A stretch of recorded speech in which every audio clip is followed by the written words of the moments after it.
Ngayong araw ay nandito tayo sa San Juan City, dito sa pinaglabanan, katabi ng San Juan City Hall. Ito ang Museo El Deposito. At tara, samahan nyo kaming mamasyal dito sa museum. Maria, saan tayo? Saan ang entrance? Ayun. Water reservoir tunnel. Bago kayo baba, may hard hat kayo makita doon sa table. Kumuha na kayo suot niya for safety. Then ingat rin sa pagbaba sa hagdan.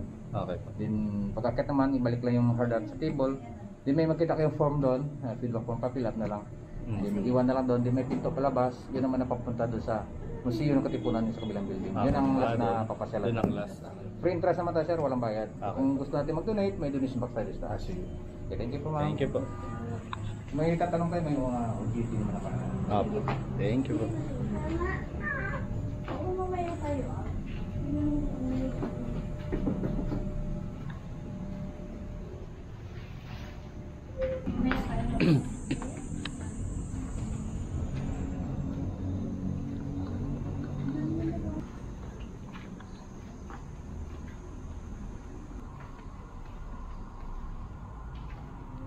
Tadaan!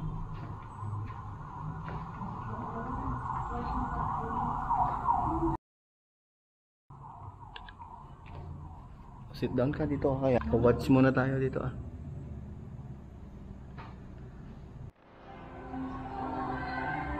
Nag-uwag mga sinong ng pamayanan ng Pilipinas kalapit ang mga kanyang tubig.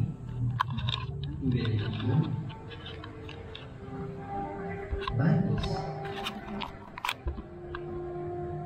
lava, at dagat.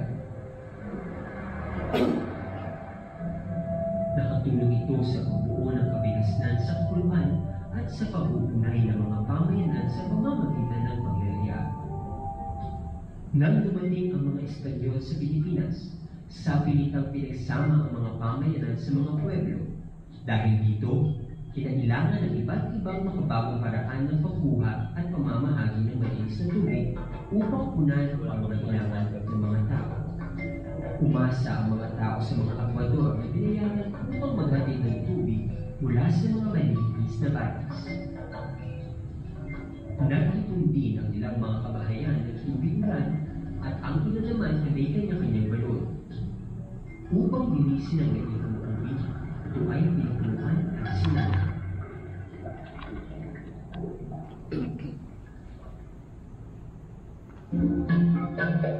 Sa Maynila, kabisera ng pamahalaang kolonyal ng mga Espanyol sa Pilipinas, ang naging pangunahing kinangkunan ng tubig ay ang Ilog Pasig.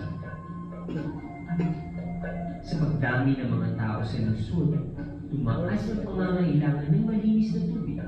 Pinalugha pa ang suliranin ito ng polusyon sa ilog at ang paglaganap ng mga sakit tulad ng kolera. Masyadong mahal ang presyo ng tubig para sa mga mahihirap. Kadalasan, napipilitan silang gumamit ng anuman ang mayroon.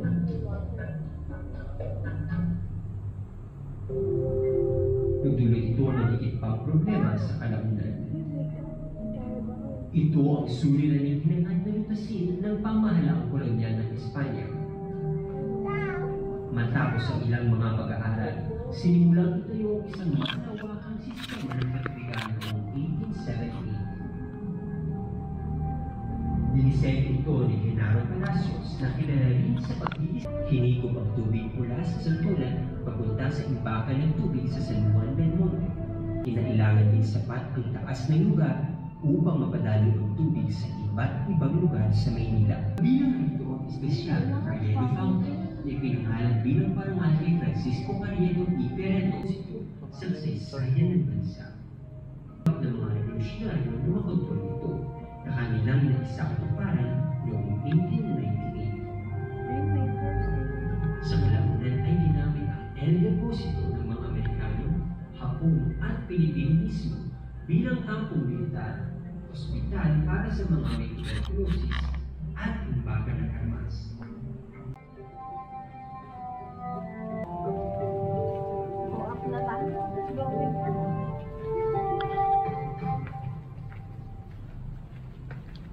Thank you. Thank you po.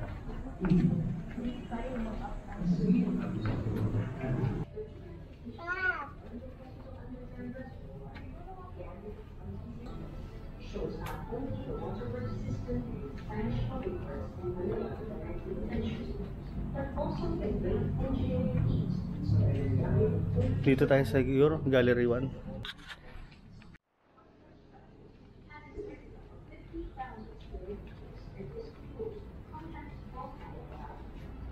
strong material that provides gas.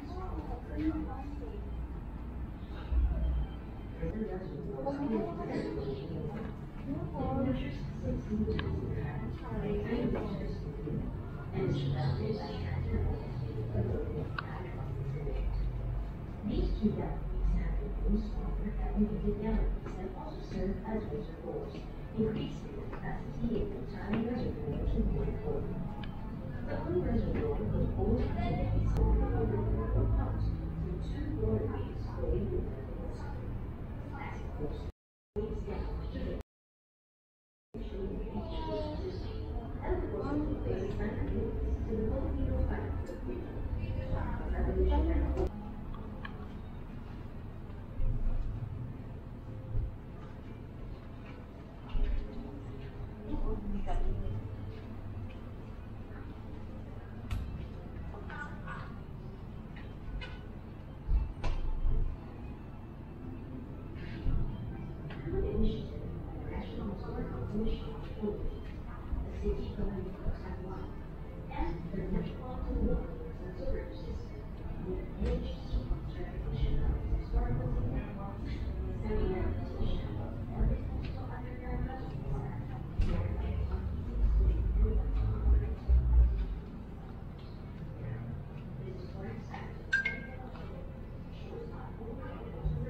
was chosen by the Nara Palacios as the pre-location and for its elevation from the water source San Mateo River and its distance from Manila.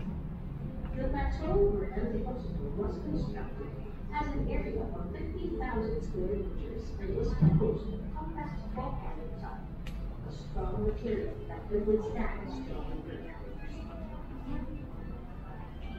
The area was dug to build 2 big underground galleries that served as water reservoirs connected to one another. It measures 6 meters in height, 3 meters in width, and is surrounded by slanted walls made of adobe and hydraulic cement. These 2 galleries have their own smaller elongated galleries that also serve as reservoirs, increasing the capacity of the entire reservoir to hold water. The whole reservoir could hold up to 56,000 cubic meters of water. The water from the San Mateo River runs through 2 water gates going to El Deposito.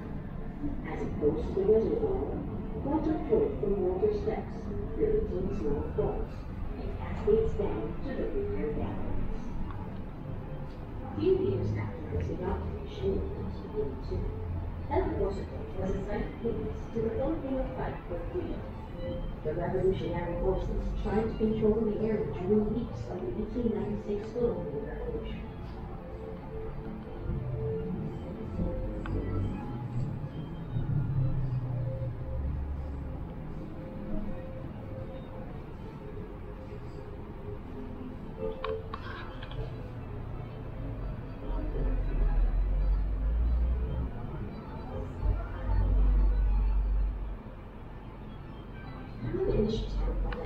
Historical Commission of the Philippines, the City Government of San Juan, and the Metropolitan Waterworks and Sewerage System, with the NHCP's recognition of its historical significance century, but also the great engineering feat that was done in order to provide clean and accessible water to water in the early 19th century, being a part of the Carriedo Waterworks system.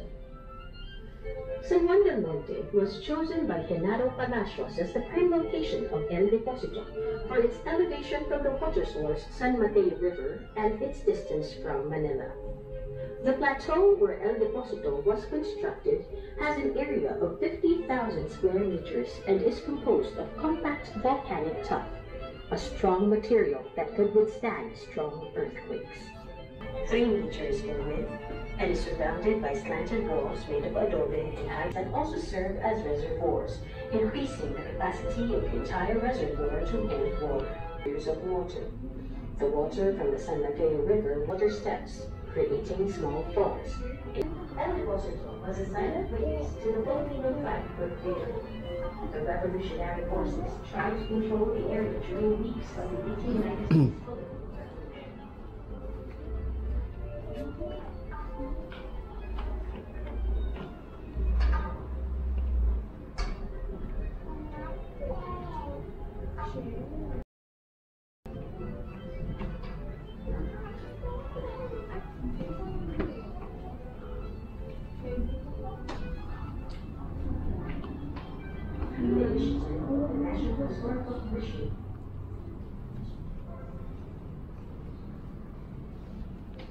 Welcome to the El Deposito Underground Reservoir.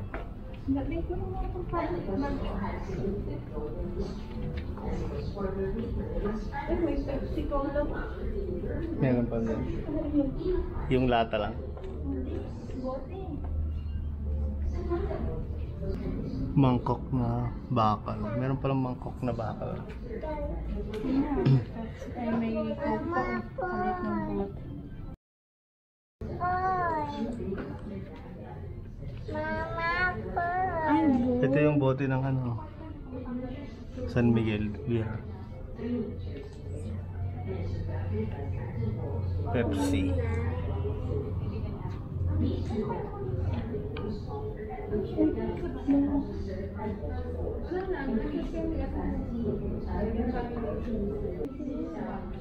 Old Spice.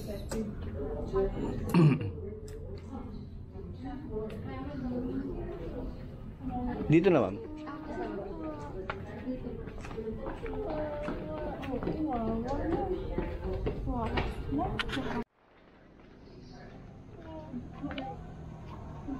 Simunin nyo.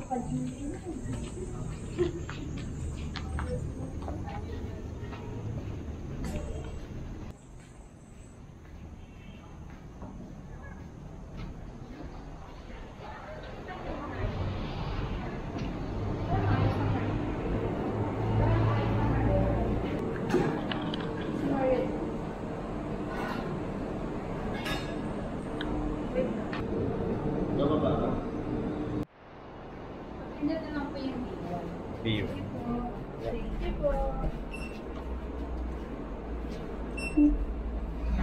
Where's Maria? Maria, tingin ka na. Hi.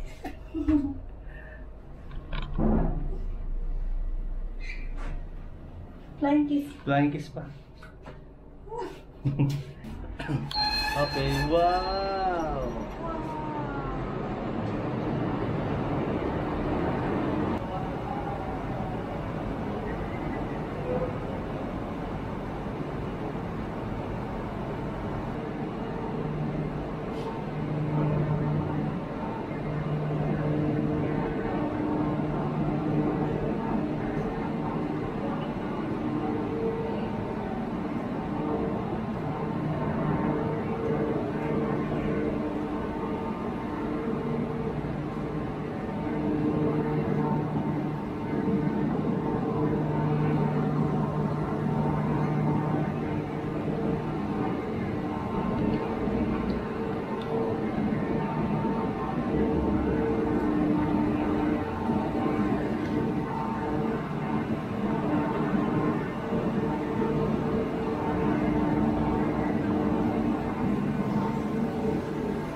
Madilim lang, madilim.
Dito lang din yung hagdan. Oo. Ah.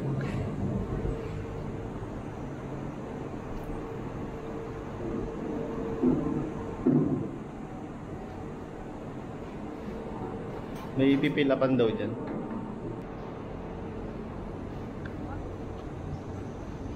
Oo. Dito daw eh.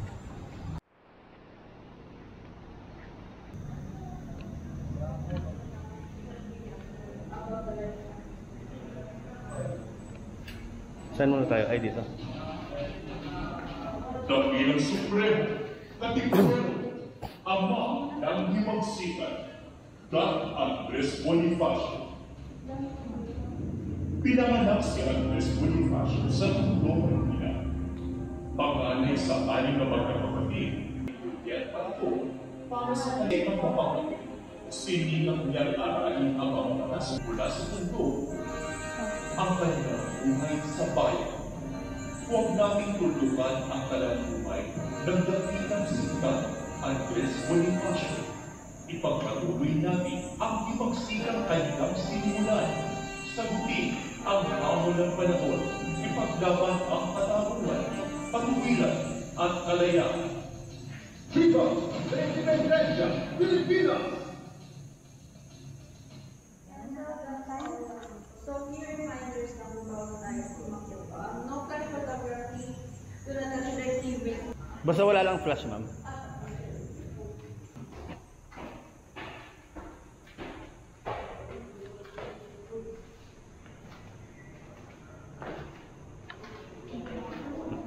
Then here our main museum po, after the main museum po is the diorama exhibit po sa baba naman po. Then doon na rin po mag-exhibit. Thank you po.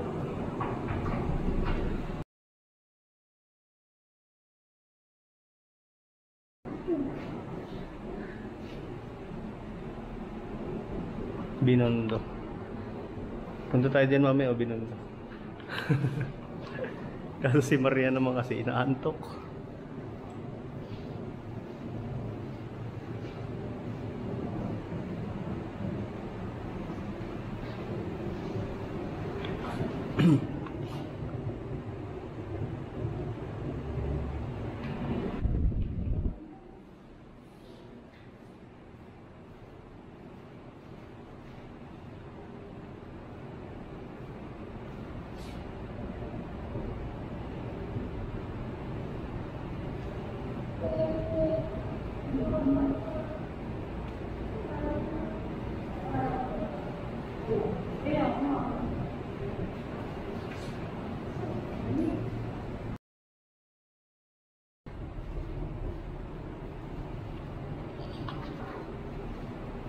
Okay. Sanduguan. Ang galing ng ano nila, no? Ganda.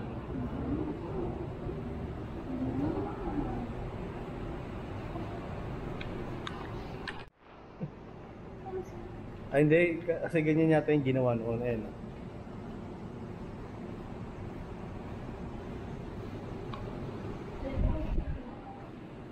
Gising na, mga Tagalog.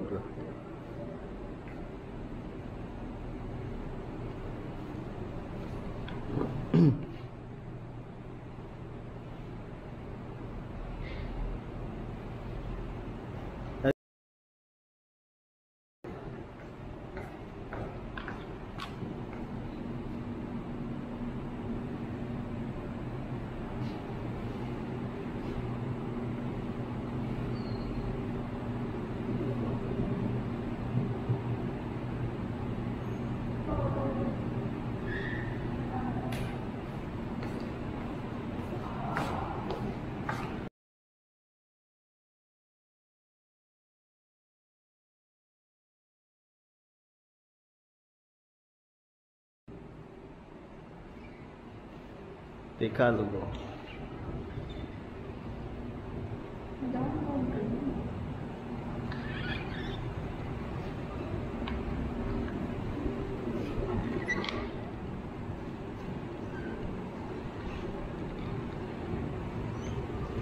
Pwede daw ba hawakan to? Paano mo?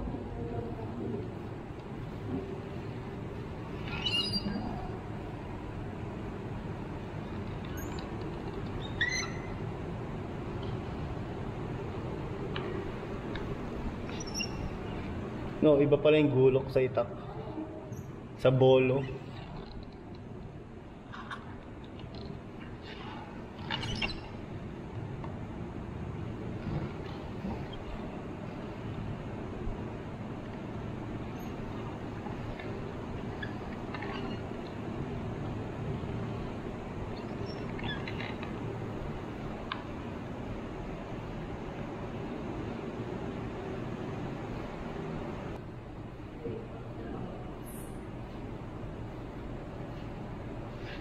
Ano ito siya? Gano'ng powder horn? Powder din.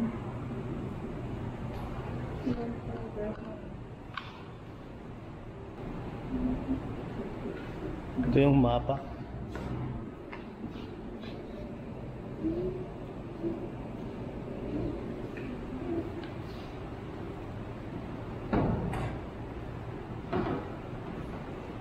Ano yan, date na yan? Ganyan lang. Walang nakalaob. May nakasulit pa.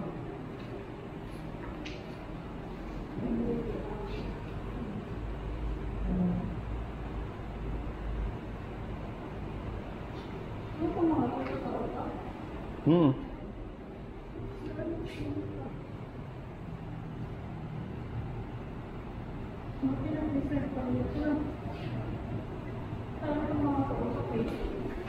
Oo.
Teka.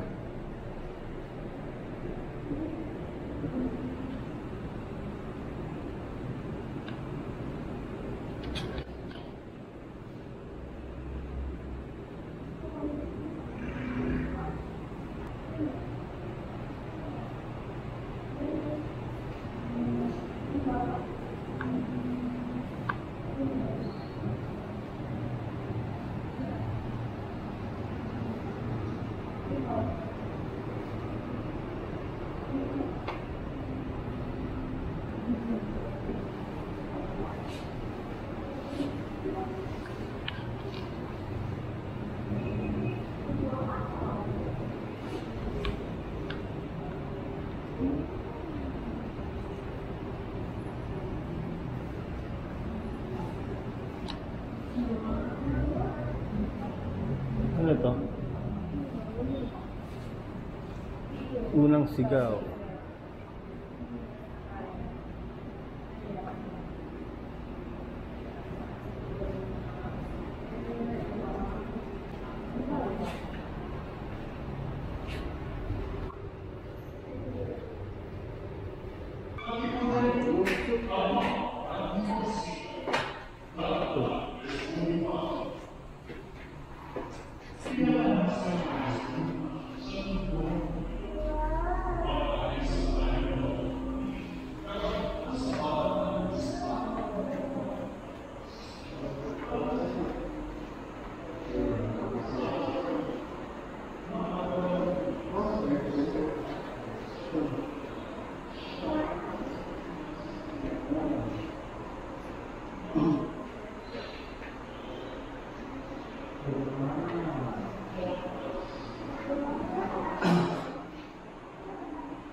Yung battery.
Ano ito tungkod na?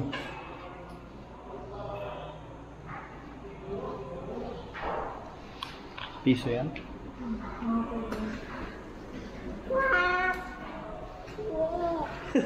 Hingi daw siya ng piso.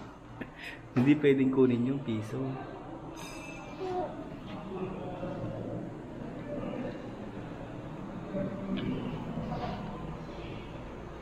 Yung baril natin. Bolo, knife, tsaka ano isa. Ano ba? Yung ginagawa. Ito yung mapa ko. Yung dati. Bulacan, San Jose. So,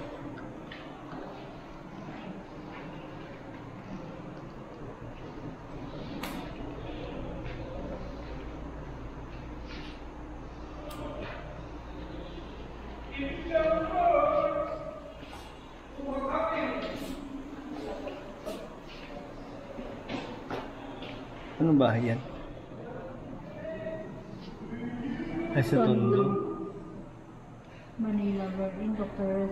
Rizal founded La Liga Pilipina together with Bonifacio and many others.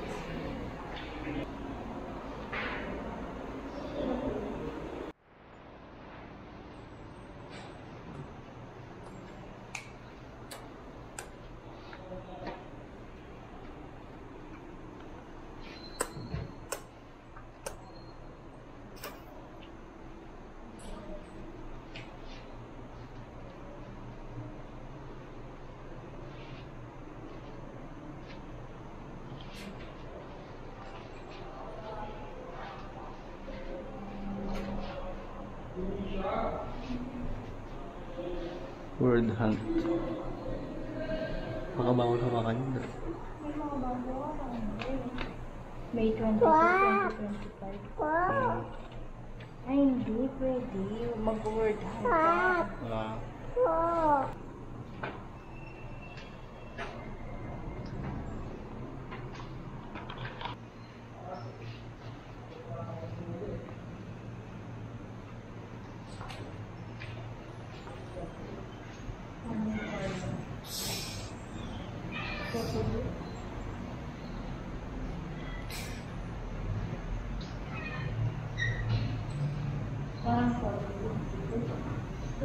At dito na natatapos ang ating tour dito sa loob ng museum. Bali, dalawang museum pala siya.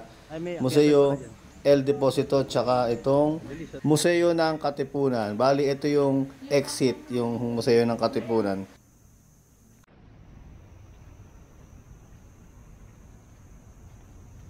Bye-bye, Lola.